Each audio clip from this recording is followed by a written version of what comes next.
दोस्तों तो इस वीडियो में बात करेंगे एक और अपकमिंग आईपीओ के बारे में। तो ये आईपीओ है वीवीआईपी इंफ्राटेक का आईपीओ। तो चलिए जानते हैं कि कंपनी का बिजनेस कैसा है, फाइनेंशियल कैसे हैं और इस आईपीओ में आगे अप्लाई करना है या फिर नहीं करना है। तो इससे पहले कि मैं वीडियो को शुरू करूं, अगर आप इस चैनल पर पहली बार विजिट कर रहे हैं या फिर आपने चैनल अब तक सब्सक्राइब नहीं किया है तो चैनल को सब्सक्राइब कर लें और वीडियो को भी लाइक कर दें। तो सबसे पहले वीवीआईपी इंफ्राटेक आईपीओ की डिटेल्स को देखें। तो आईपीओ 23 जुलाई से यानी कि ट्यूसडे से ओपन होने वाला है और 25 जुलाई को क्लोज होगा। फेस वैल्यू 10 रुपये पर शेयर है। बुकिंग प्राइस 93 है और 1200 शेयर्स का लॉट है। आईपीओ 61.21 करोड़ का है और पूरी तरह से फ्रेश इशू का आईपीओ है और ये भी एसीमी आईपीओ है। कंपनी बीएसई एसीमी के ऊपर लिस्ट होगी। इस आईपीओ के रिजर्वेशन पोर्शन को देखें तो क्यूआईबीज के लिए इस आईपीओ में 50% का पोर्शन है, रिटेलर्स के लिए 35% और एशियन आइस के लिए 15% का पोर्शन रखा गया है। तो वीवीआईपी इंफ्राटेक कंपनी के बारे में बात करें तो पहले ये company Vibor builders private limited के नाम से देखने को मिल रहा था और ये एक इंफ्रास्ट्रक्चर कंपनी के रूप में 2001 में एस्टेब्लिश की गई थी। तो बेसिकली ये जो कंपनी है ये नॉर्थ इंडिया के अंदर कई सारे स्टेट्स के अंदर काम करते हुए देखने को मिल रही है। तो इसमें कंपनी उत्तर प्रदेश, उत्तराखंड, दिल्ली, एनसीआर, तो यहाँ पर कई सारे प्रोजेक्ट के ऊपर कंपनी काम कर रही है। तो ये कंपनी क्लास ए सिविल और इलेक्ट्रिकल कॉन्ट्रैक्टर के रूप में काम कर रही है और कंपनी को करीब 20 सालों का अनुभव देखने को मिल जाता है। तो ये company sewage treatment plant, water tank, water treatment plant, sector development work, power distribution और सब स्टेशन, तो इनके ऊपर काम कर रही है। इसके अलावा कंपनी गवर्नमेंट के जल जीवन मिशन के लिए भी काम कर रही है। तो ओवरऑल कंपनी के बिजनेस को देखा जाए तो बिजनेस काफ़ी अच्छा है, लेकिन इसका जो बिजनेस सेगमेंट है ये हाईली कॉम्पिटेटिव है। लेकिन इस कंपनी में एक चीज़ आपको काफ़ी पॉजिटिव देखने को मिल रही है कि कंपनी का जो वर्क ऑर्डर है वो काफ़ी बढ़िया देखने को मिल रहा है और कंपनी का ऑर्डर बुक 477 करोड़ से भी ज़्यादा का देखने को मिल रहा है।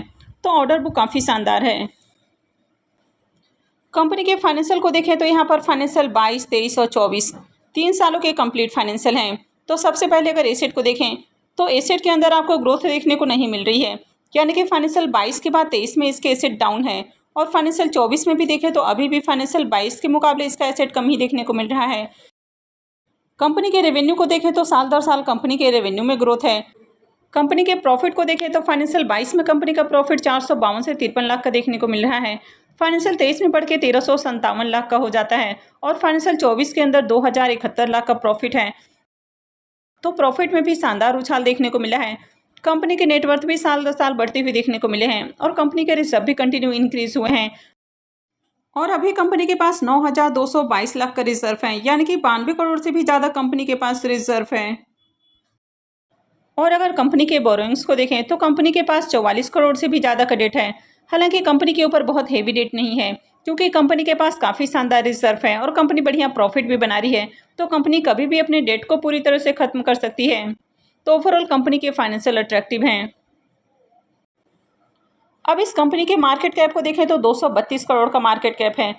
तो इस कंपनी का जितना मार्केट कैप है उससे कहीं ज़्यादा कंपनी का आपको वर्क ऑर्डर देखने को मिल जाता है, यानी कि 477 करोड़ से भी ज़्यादा कंपनी के पास वर्क ऑर्डर है। इसके आरओई को देखें तो 21.36 का है, तो आरओई काफ़ी अच्छा है। आरओसी को भी देखें तो ये भी 19 का है, तो आरओई भी बढ़िया है। डेट टू इक्विटी रेशियो 0.4 का है, तो कंपनी के ऊपर ज़्यादा डेट नहीं है। और रिटर्न ऑन नेटवर्थ को भी देखें तो ये भी 18.73 का है, तो ये भी काफ़ी अट्रैक्टिव है। पैट मार्जिन भी 7.31 का है, तो ये भी बढ़िया देखने को मिल रहा है। तो ओवरऑल फाइनेंशियल भी बढ़िया है।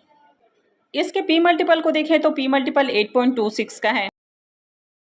तो चलिए एक बार इसको इसके पीयर से कंपेयर करके देख लेते हैं। वीवीआईपी इंफ्राटेक के पी मल्टीपल को देखें तो ये 8.26 का है। ईएमएस लिमिटेड का पी मल्टीपल 13.92 का है और Vishnu Surya project and infra का पी मल्टीपल 16.62 का देखने को मिल रहा है। तो कंपनी का जो पी मल्टीपल है ये इसके लिस्टेड पीयर्स के मुकाबले कम देखने को मिल रहा है। तो आईपीओ सस्ते प्राइस के ऊपर आते हुए देखने को मिल रहा है, लेकिन प्राइस बहुत ज़्यादा सस्ता भी नहीं रखा गया है, यानी कि कंपनी रिजनेबल प्राइस के अराउंड अपना आईपीओ लेकर आई है। आईपीओ के ऑब्जेक्टिव को देखें तो पहला ऑब्जेक्टिव हो जाता है कैपिटल एक्सपेंडिचर, सेकेंड है वर्किंग कैपिटल रिक्वायरमेंट्स, थर्ड है जनरल कॉर्पोरेट पर्पस और फोर्थ है इशू एक्सपेंसेस। इस आईपीओ का lead manager share India capital services private limited है। मां शीतला सिक्योरिटी प्राइवेट लिमिटेड इसका रजिस्ट्रार है और शेयर इंडिया सिक्योरिटी इसका मार्केट मेकर है। आईपीओ में लॉट साइज को देखें तो 1200 शेयर्स का लॉट है और एक लॉट के ऊपर इन्वेस्टमेंट अमाउंट 1,11,600 रुपये रहने वाला है। इस कंपनी में प्रमोटर्स की होल्डिंग को देखें तो प्रमोटर्स की होल्डिंग अभी 92.34% है और आईपीओ आने के बाद प्रमोटर्स की होल्डिंग कम होने वाली है। अब ये जो आईपीओ है ये 23 जुलाई से यानी कि ट्यूसडे से ओपन होने वाला है और 25 जुलाई यानी कि थर्सडे को क्लोज होगा। आईपीओ का अलॉटमेंट डेट 26 जुलाई है, रिफंड डेट 29 जुलाई रहेगा, क्रेडिट डेट भी 29 जुलाई होने वाला है और आईपीओ की लिस्टिंग 30 जुलाई को होगी। तो इस सेमी आईपीओ में अप्लाई करने से पहले आप इस बात का जरूर ध्यान रखें कि आपके पास ऐसा डीमेट अकाउंट होना चाहिए जहां पर आप प्री ओपन में ऑर्डर लगा पाएँ। यानी कि अगर आपको इस सेमी आईपीओ की अलॉटमेंट मिलती है तो आपको प्री ओपन में इसको सेल करना होता है। अगर आप ऐसा नहीं करते हैं तो प्रॉफिट के बजाय आपको नुकसान भी उठाना पड़ सकता है। अब एसएमई आईपीओ में जिस तरह आपका इन्वेस्टमेंट अमाउंट ज़्यादा होता है तो यहाँ पर आपका रिस्क भी काफ़ी हाई होता है और बड़ा लॉस भी उठाना पड़ सकता है। तो इसलिए आप हमेशा मेक श्योर करें कि आप प्री ओपन में ऑर्डर लगाएं। इसके प्रीमियम को देखें तो इसका प्रीमियम अभी 47 रुपये के ऊपर ट्रेड कर रहा है और आईपीओ में 1200 शेयर्स का लॉट है। तो इस आईपीओ से 56,400 रुपये करीब प्रॉफिट हो सकता है। इसके प्रीमियम को देखें तो इसका प्रीमियम 50-50% के राउंड ट्रेड कर रहा है। तो इसके प्रीमियम को देखें तो इसका प्रीमियम काफ़ी बढ़िया प्राइस के ऊपर देखने को मिल रहा है। अब इस कंपनी के बिजनेस को देखें तो बिजनेस अच्छा है, कंपनी के फाइनेंशियल भी अट्रैक्टिव हैं, कंपनी का वर्क ऑर्डर काफ़ी शानदार देखने को मिल जाता है। लेकिन ये जो कंपनी है ये हाईली कॉम्पिटेटिव सेगमेंट में आपको काम करते हुए देखने को मिल रही है, तो ये इसमें एक नेगेटिव पॉइंट हो जाता है। वैसे आईपीओ भी देखा जाए तो रीजनेबल प्राइस के अराउंड आया है, तो ये भी एक प्लस पॉइंट हो जाता है। तो अगर आईपीओ का एंकर लिस्ट बढ़िया आता है तो इस आईपीओ में भी अप्लाई किया जा सकता है। तो जैसे ही इसकी एंकर लिस्ट आएगी तो मैं आपके साथ शेयर करूंगी।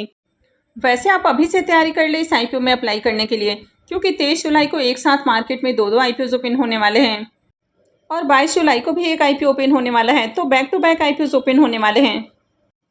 तो इस सेमी आईपीओ में अप्लाई करने के लिए आप फंड रेडी रखें, डीमेट अकाउंट भी रेडी रखें, क्योंकि यहाँ पर आपका इन्वेस्टमेंट ज़्यादा लगता है और कम से कम आपके पास ऐसा डीमेट अकाउंट होना चाहिए जहाँ पर आप प्री ओपन में ऑर्डर लगा पाएँ। तो मैंने वीडियो के डिस्क्रिप्शन में जीरोधा और ओपन स्टॉक दोनों का लिंक दिया है, वहाँ से चाहे तो आप जाकर डीमेट अकाउंट खुलवा सकते हैं, क्योंकि जीरोधा और ओपन स्टॉक के थ्रू आप प्री ओपन में ऑर्डर लगा सकते हैं और ओपन स्टॉक में अभी फ्री में भी अकाउंट खुल रहा है। तो आप इस मौके का फ़ायदा उठा सकते हैं और फ्री में अकाउंट खुलवा सकते हैं, या आप चाहें तो अपने फैमिली मेम्बर्स के डीमेट अकाउंट खुलवा सकते हैं। तो आगे भी इसी तरह की और भी अपडेट से जुड़े रहने के लिए चैनल से जुड़े रहें और चैनल को सब्सक्राइब करके रखें। और अगर आपने इस वीडियो को अब तक लाइक नहीं किया है तो वीडियो को भी लाइक कर दें और वीडियो को अंत तक देखने के लिए आप सबका बहुत बहुत धन्यवाद।